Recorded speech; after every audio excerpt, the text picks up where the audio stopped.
ಆದರೆ ಇವತ್ತು ನಾನು ಕೆಲವೊಂದು ಗುಪ್ತವಾಗಿರುವಂತಹ ವಿಚಾರಗಳನ್ನು ತಿಳಿಸ್ಕೊಡ್ತೀನಿ ವೃಷಭ ರಾಶಿಯವರಿಗೆ. ಸಾಮಾನ್ಯವಾಗಿ ನಕ್ಷತ್ರ ನೋಡಿದಾಗ ಕೃತಿಕಾ ನಕ್ಷತ್ರ, ರೋಹಿಣಿ ನಕ್ಷತ್ರದವರು ಮತ್ತು ಯಾರೆಲ್ಲ ಮೃಗಶಿರ ನಕ್ಷತ್ರದವರು ಇದ್ದೀರಾ ಅವರಿಗೆ ನಿಮಗೆ ವೃಷಭ ರಾಶಿ ಅಂತ ಹೇಳ್ತೀವಿ. ನೋಡಿ, ಕೃತಿಕಾ ನಕ್ಷತ್ರ ನಾನು ಹೇಳಿದೆ, ಹಿಂದಿನ ಸಂಚಿಕೆಯಲ್ಲಿ ಕೂಡ ಹೇಳಿದ್ದೀನಿ ಇದ್ರ ಬಗ್ಗೆ. ಕೃತಿಕಾ ನಕ್ಷತ್ರ ಮೊದಲ ಪಾದ ಮೇಷರಾಶಿ ಆಗಿರ್ತೀರಾ, 2ನೇ ಚರಣ ಮತ್ತು 3ನೇ ಚರಣ ಮತ್ತು 4ನೇ ಚರಣ ಅಂದರೆ ಈ 3 ಪಾದಗಳು ನಿಮಗೆ ವೃಷಭ ರಾಶಿಗೆ ಬರುತ್ತೆ. ಯಾರೆಲ್ಲ ರೋಹಿಣಿ ನಕ್ಷತ್ರ ದವರಿದ್ದೀರಾ, 2ನೇ ಪಾದ 3ನೇ ಪಾದ ನಿಮಗೆ 4ನೇ ಪಾದ ಏನಾಗುತ್ತೆ ವೃಷಭ ರಾಶಿ ಆಗಿರುತ್ತೆ, ಮೊದಲನೇ ಪಾದ ಮೇಷರಾಶಿ ಆಗಿರುತ್ತೆ, ತಿಳ್ಕೊಳ್ಬೇಕಾಗುತ್ತೆ.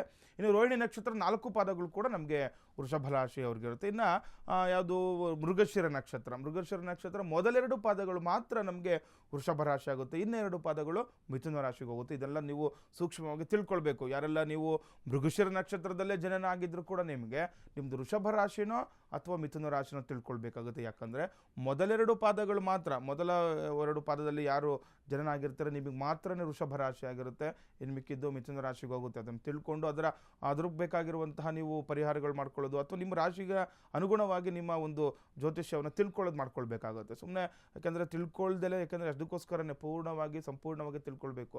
ಅರ್ಧಂಬರ್ಧ ತಿಳ್ಕೊಂಬಿಟ್ಟು ನಂದು ಮೃಗಶಿರ ನಕ್ಷತ್ರ ಇದೆ, ನಮ್ಮದು ವೃಷಭ ರಾಶಿ ಅಂದ್ಕೊಳ್ತಾ ಇದ್ದು ನಿಮ್ಮ ಫಲಗಳು ಬದಲಾವಣೆ ಆಗ್ತಾ ಇದೆ. ಯಾರೇ ಜ್ಯೋತಿಷಿಗಳಿದ್ರು ಕರೆಕ್ಟಾಗಿ ಆಗೋದಿಲ್ಲ ನಿಮಗೆ. ಈ ರೀತಿ ಸಮಸ್ಯೆಗಳನ್ನ ತಂದ್ಕೊಳ್ಬಾರ್ದು. ಯಾರೆಲ್ಲ ಇದ್ದೀರಾ ಮೃಗಶಿರ ನಕ್ಷತ್ರದವ್ರು ನೋಡ್ಕೊಳ್ಬೇಕು.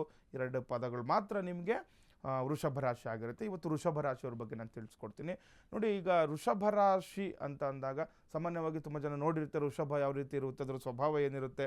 ಇವರಿಗೆಲ್ಲ ಏನಾಗುತ್ತೆ, ಈ ವೃಷಭ ರಾಶಿ ಅನ್ನುವಂಥದ್ದು ಸಹನೆ, ಒಂದು ಶಾಂತತೆ, ಒಂದು ಧೈರ್ಯ ಅನ್ನುವಂಥದ್ದು ಇವ್ರಿಗೆ ಇನ್ಬಿಲ್ಟ್ ಒಳಗಡೆಯಿಂದನೇ ಬಂದಿರುತ್ತೆ ಅಂತ. ಇವ್ರಿಗೆ ತುಂಬ ವಿಶೇಷವಾಗಿರುವಂತಹ ಸಹನಾ ಶಕ್ತಿಯನ್ನು ಇವರು ಹೊಂದಿರ್ತಾರೆ ಅಂತ ನಾನು ನಿಮಗೆ ನಕ್ಷತ್ರ ಬಗ್ಗೆ ತಿಳಿಸ್ಕೊಟ್ಟೆ. ಇನ್ನು ಈ ವೃಷಭ ರಾಶಾಧಿಪತಿ ಕೂಡ ನೀವು ಅಷ್ಟೇ ಅವಶ್ಯಕವಾಗಿರುತ್ತೆ. ಯಾವುದೇ ಏನು ಹೇಳ್ತಾರೆ, ಯಾವುದೇ ರಾಶಿ ಆದರೂ ಕೂಡ ನಿಮ್ಮ ರಾಶಾಧಿಪತಿ ಬಗ್ಗೆ ನಿಮಗೆ ತಿಳುವಳಿಕೆ ಇರಬೇಕು ಅಂತ. ಗ್ರಹಗಳಲ್ಲಿ ಅತ್ಯಂತ ಶುಭಪ್ರದವಾಗಿರುವಂತಹ ಗ್ರಹ ಈ ಶುಕ್ರ ಅಂತ ಹೇಳ್ತೀವಿ ನಾವು. ಶುಕ್ರನೇ ನಿಮ್ಮ ರಾಶಾಧಿಪತಿ ಆಗಿರೋದು ಅಂತ ನಿಮಗೊಂಥರ ಏನಾಗುತ್ತೆ, ಏನು ಹೇಳ್ತಾರೆ, ಈಗ ಯೋಗಗಳು ಅಂತ ಹೇಳ್ತಾರೆ. ಅದರಲ್ಲಿ ಒಳ್ಳೆ ಯೋಗ ನಿಮಗೆ ಹುಟ್ಟಿದಾಗಲೇ ಬಂದಿರುವಂಥದ್ದು ಅಂತ ಹೇಳ್ತಾರೆ. ಯಾಕಂದರೆ ಭಗವಂತನ ಈ ಶುಕ್ರಾಚಾರ್ಯವರ ಆಶೀರ್ವಾದಕ್ಕೆ ನಿಮ್ಗೆ ಒಳಗಾಗಿರ್ತೀರಾ ನಿಮಗೆ ಅಂತ. ಯಾವಾಗ ಶುಕ್ರನ ಒಂದು ಆಶೀರ್ವಾದಕ್ಕೆ ಒಳಗಾಗಿರ್ತೀರ, ಕೆಲವೊಂದು ಒಳ್ಳೊಳ್ಳೆ ಫಲಗಳನ್ನು ನೀವು ಪಡ್ಕೊಳ್ಳಿಕ್ಕೆ ಯೋಗ್ಯರು ಅಂತ ನೀವು ತಿಳ್ಕೊಳ್ಬೇಕಾಗುತ್ತೆ ವೃಷಭ ರಾಶಿಯವರು. ಹಾಗಾಗಿ ನೋಡಿ, ಏನಾದರೂ ಸಮಸ್ಯೆ ಆದರೂ ಕೂಡ ನೀವು ಶುಕ್ರನಿಗೆ ಸಂಬಂಧಪಟ್ಟಂಥ ಪರಿಹಾರಗಳು, ನಾನು ನಿಮಗೆ ಕಡೆಯದಾಗಿ ನಿಮಗೆ ಪರಿಹಾರಗಳನ್ನು ಕೂಡ ತಿಳಿಸ್ಕೊಡ್ತೀನಿ. ಆದರೆ ವೃಷಭ ರಾಶಿಯವ್ರ ಬಗ್ಗೆ ಮಾತಾಡೋಣ.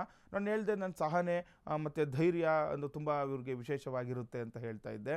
ಹಾಗಾಗಿ ಯಾರೆಲ್ಲ ವೃಷಭ ರಾಶಿಯವರು ಇದ್ದೀರ, ನಿಮ್ಮ ಗುಣ ಸ್ವಭಾವಗಳನ್ನು ತಿಳ್ಕೊಳ್ಬೇಕು ನೀವು. ನಿಮಗೆ ಯಾವುದು ಒಳ್ಳೆಯದು, ಯಾವುದು ಕೆಟ್ಟದ್ದು ಅನ್ನುವಂಥದ್ದು ಕೂಡ ನೀವು ಕೆಲವೊಂದು ತಿಳ್ಕೊಳ್ಬೇಕಾಗುತ್ತೆ.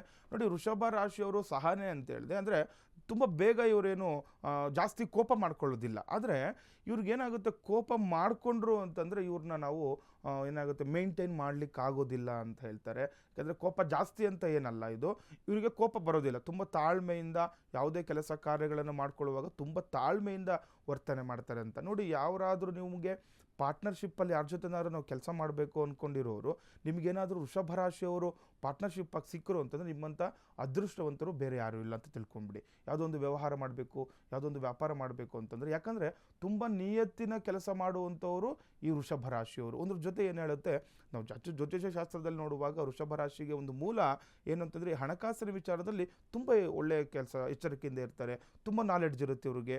ಹಣಕಾಸಿನ ವಹಿವಾಟಿನಲ್ಲಿ ತುಂಬ ಒಂದು ಯಾಕೆಂದರೆ ಮೋಸ ಮಾಡುವಂತಹ ಬುದ್ಧಿ ಇವರಲ್ಲಿ ಇರೋದಿಲ್ಲ. ಹಣ ಕದಿಯೋದಾಗಲಿ ಅಥವಾ ವ್ಯವಹಾರದಲ್ಲಿ ತೊಂದರೆ ಮಾಡಬೇಕು ಅನ್ನುವಂಥದ್ದು ಇವರಲ್ಲಿ ಬುದ್ಧಿಯಲ್ಲೇ ಇಲ್ಲ. ಅದು ಯಾಕಂದರೆ ಅವ್ರಿಗೆ ಬರೋದೇ ಇಲ್ಲ ಆ ರೀತಿ. ಯಾರೆಲ್ಲ ವೃಷಭ ರಾಶಿಯವರು ಇದ್ದೀರಾ ನೀವು ತಿಳ್ಕೊಳ್ಬೇಕು. ಯಾಕಂದರೆ ನೀವೇನಾದರೂ ವ್ಯವಹಾರ ಅವರು ಒಟ್ಟಿಗೆ ಮಾಡುವಾಗ ವೃಷಭ ರಾಶಿಯವರು ಇದ್ದಾರೆ ಅಂತಂದರೆ ನೀವು ಹಿಂದೆ ಮುಂದೆ ಯೋಚನೆ ಮಾಡುವಂಥ ಅವಶ್ಯಕತೆಯೇ ಇಲ್ಲ.